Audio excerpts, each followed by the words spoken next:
So take a breath and just come on down into all of your body, into the chair. Close your eyes. And just let yourself settle for a moment.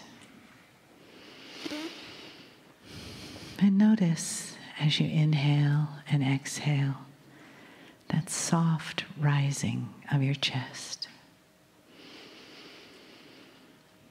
And falling as you exhale. And it brings your attention to the area of your heart, right around where you're breathing. And your breath is soft and expansive. And let yourself breathe in the feeling of peace. And breathe out the feeling of love.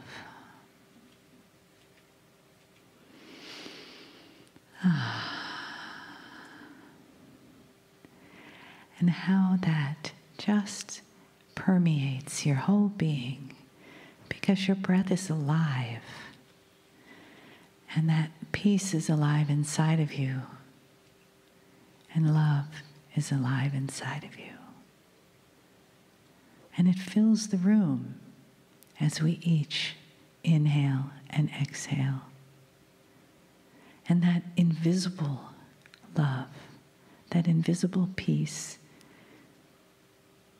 is palpable. It surrounds us. It entangles us in a field, something that we share. Something that Kryon shares with us and the entourage as they bring in the love.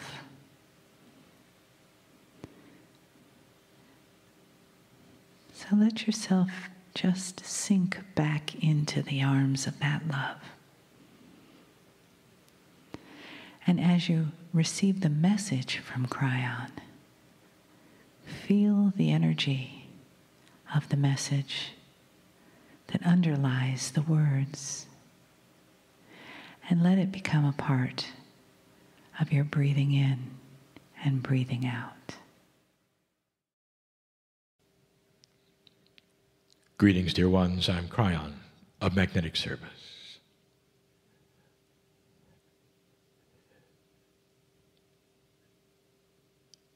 So many times we've said this before.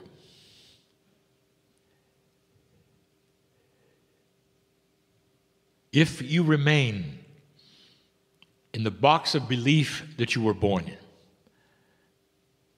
the one that has served you so well to survive in all your life, the one that worked, if you stay there,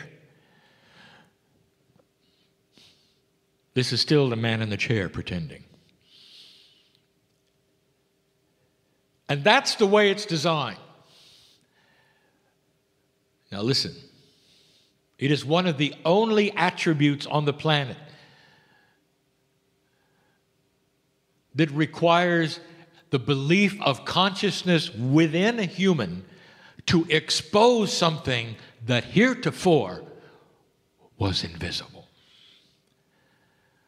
And it's not with your eyes, it's with that which is the trilogy of your heart, your brain, your pineal, that senses something that is real and is different. I want you to think about this for a minute. We've used the metaphor before. There you are, sitting in the box of consciousness, the survival box. It works. First question when you see this is, it's a fake. Second question, why should I do this? I'll simply endure it until it's over. And while you're doing that, and those are your thoughts, there's an entourage, a soup of spiritual entities. If you want to call them singular, go ahead. They're not. That look at you, that are around you, that someday physics will actually allow you to see. There'll be a field filled with love and caring, with synchronicity, with plans and help. and they swirl around you in your empty box. And you sit there all by yourself and you have it all figured out. Your empty box has served you. It is your survival box. Don't touch my box. It's working for me. And I'll tell you this, dear ones, and this is real.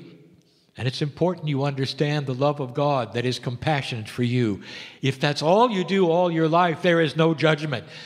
But what is swirling around you is purpose and enhancement, a longer life, a reason for being, joy as you walk from A to B. As you walk out of the bedroom every morning, you smile. It's not the start of another mundane day. It's the start of the rest of your life in a celebration of who you are. And most don't have it. How do you like your empty box so far?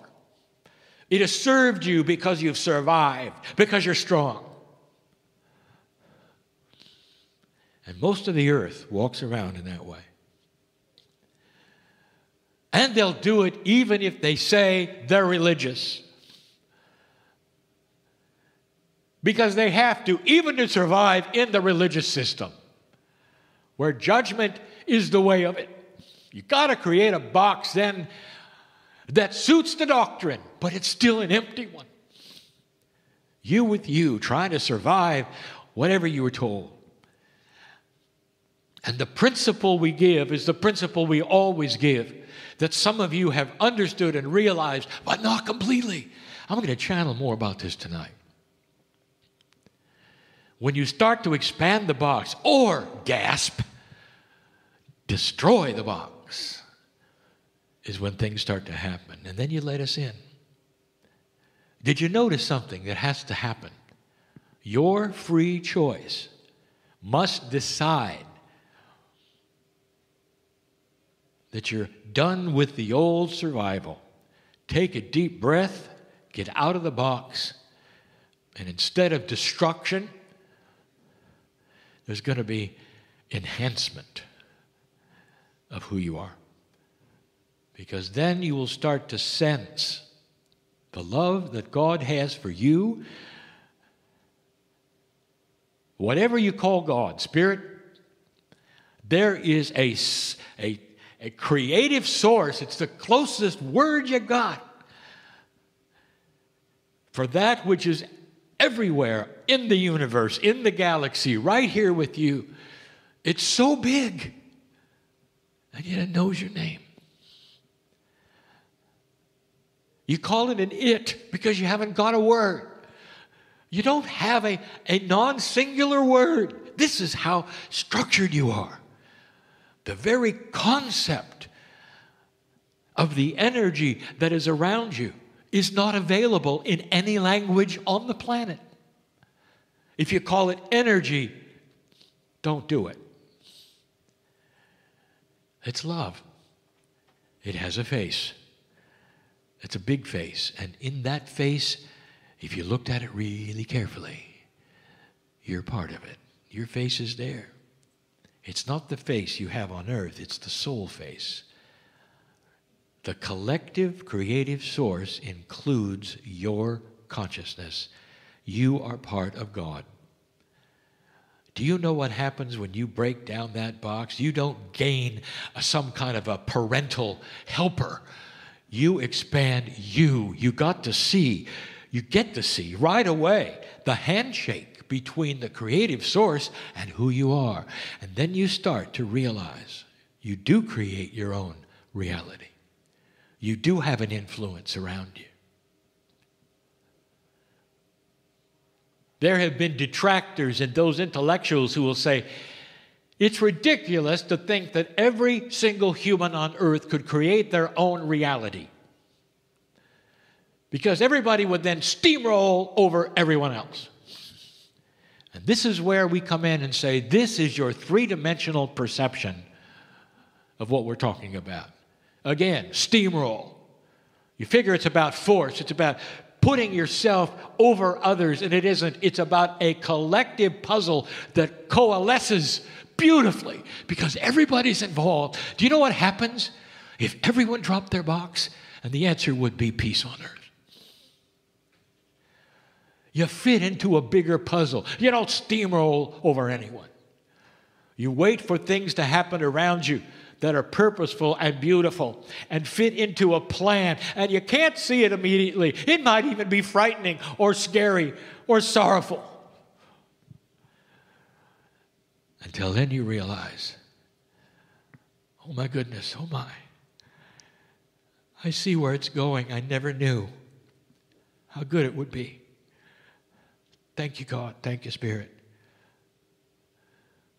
We know you, where you've been, what you've done. There's an entourage waiting always to be invited in.